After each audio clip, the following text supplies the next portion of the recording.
Bonjour à tous et bienvenue sur boursicoté.com pour cette nouvelle analyse technique du CAC 40 en point matinal avec une configuration qui valide la poursuite du mouvement haussier, puisqu'après avoir hésité ici, on voit bien sur cette unité de temps 4 heures, on a donc franchi cette zone ici de point haut, donc des 7700 points, qui était donc un record sur le CAC 40, sur gap haussier, donc on peut définir ici une zone de résistance à 7692 points, et donc nous sommes sur des nouveaux records actuellement, puisqu'au moment où je vous parle, le plus haut du jour se situe à 7750.07, et donc on est clairement dans une dynamique qui confirme la hausse, comme on le pressentait déjà hier. Au niveau des indicateurs techniques, nous avons une configuration qui reste légèrement haussière, sans des histogrammes du MACD qui repassent dans la partie supérieure de leur zone d'évolution.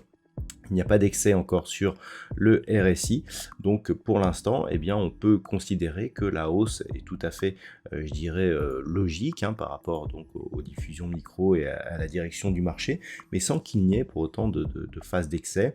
On peut juste ici observer le fait que cette bougie soit totalement à l'extérieur des bandes de Bollinger, mais c'est le seul signal pour l'instant, et il ne suffit pas, à justifier une phase de retournement prochaine. Au niveau du palmarès des valeurs, donc le marché est bien entendu orienté à la hausse. Nous avons le secteur automobile qui performe bien avec de très bons résultats. Renault gagne 6,35%, Pernod Ricard plus 4,88%, Stellantis plus 3,92%, Safran et Alstom sont sur des hausses proches de 3,3%, donc un marché fortement haussier. Au niveau des plus fortes baisses, on observe donc Total Energy qui perd 1,57%, nous avons Capgemini qui perd 1,27% et derrière Danone, Airbus ou Michelin sont sur des pertes proches de 0,6%. Donc un marché résolument haussier avec ici une dynamique qui se confirme. L'ouverture de ce gap nous donne un relais par rapport à celui qui avait été ouvert au mois de ici lors des diffusions, donc à la fin du mois de janvier ici lors de la diffusion des chiffres de LVMH. Qui plus est, cette hausse casse ici une zone de résistance qui avait, provoqué quelques petits retournements ici en intraday.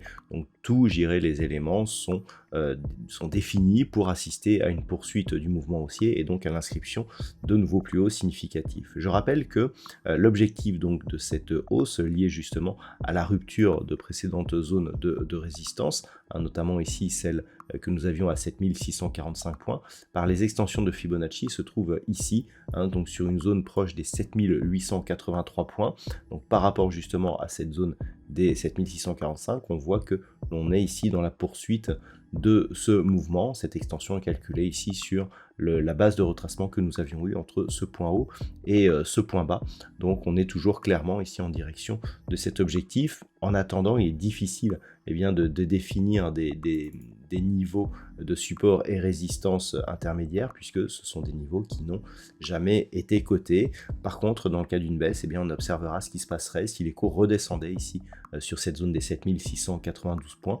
Un comblement de ce gap suivi d'une cassure de cette zone ancienne résistance qui devrait donc être support si la dynamique se confirme, sera un signal d'affaiblissement qui viendrait, nuire un petit peu au beau tableau haussier que nous avons actuellement sur l'indice parisien. Les niveaux de retournement se trouvent désormais sous cette zone ici des 7600 points en intraday. Voilà donc ce que l'on peut dire sur cette configuration d'un point de vue technique. D'un point de vue macroéconomique, nous avons eu les chiffres du PIB en Grande-Bretagne qui ont été diffusés ce matin, des chiffres qui se révèlent inférieurs aux attentes et donc inférieurs aux prévisions. Nous aurons une intervention de Christine Lagarde et puis cet après-midi, donc du côté des États-Unis, nous aurons les ventes au détail qui seront diffusées à 14h30 ainsi que les inscriptions hebdomadaire au chômage et l'indice manufacturier de la Fed de Philadelphie. Voilà donc ce que l'on peut dire pour aujourd'hui. Je vous souhaite de passer une très bonne séance. On se retrouve dès ce soir pour toutes les autres analyses techniques du site boursicoté.com.